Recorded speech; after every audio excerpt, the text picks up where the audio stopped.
جہاں بینڈ باجوں سے بارات کا جانا رواج ہے، وہیں اگر کوئی درود و نعت اور لبیک یا رسول اللہ صلی اللہ علیہ وآلہ وسلم کے نعروں کی گونج میں بارات لے جائے تو یقیناً حیران کن ہوگا۔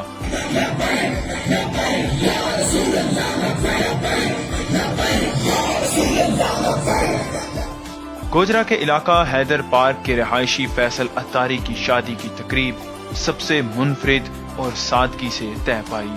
مہندی والے دن مسجد میں محفل میلاد مصطفیٰ صلی اللہ علیہ وآلہ وسلم کا انعقاد کیا گیا۔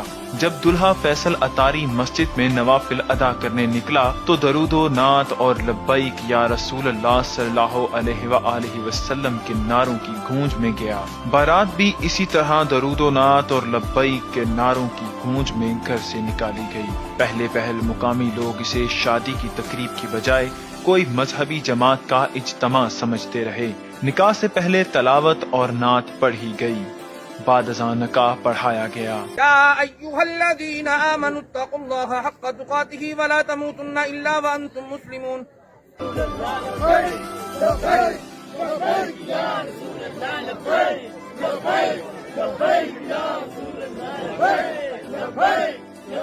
بسم اللہ الرحمن الرحیم، الصلاۃ والسلام علیک یا سیدی یا رسول اللہ وعلی آلہ وصحبہ یا سیدی یا خاتم النبیین۔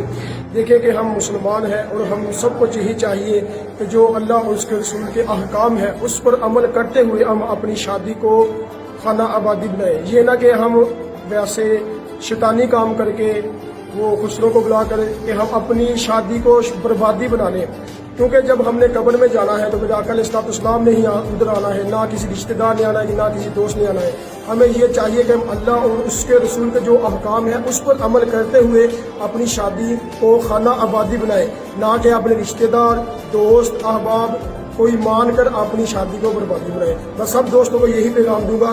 عوامی اور سماجی حلقوں کا کہنا تھا کہ اس طرح کے اقدامات کو سراہنا چاہیے، کیونکہ آج ہماری نوجوان نسل جانتی ہے کہ دوسرے مذاہب میں شادی کیسے ہوتی ہے، مگر افسوس کہ یورپ کا فیشن اور ایسی کئی دوسری متعدد رسومات جو اسلام کا حصہ نہیں انہیں اپنانے کی وجہ سے ہماری قوم دین اسلام جو ہمیں سادگی، عاجزی اور میانہ روی سکھاتا ہے سے دور ہو گئے ہیں۔ ہمیں لفظوں سے نہیں اپنے عمل سے مسلمان بن کر ایک بہترین معاشرے کی تکمیل کر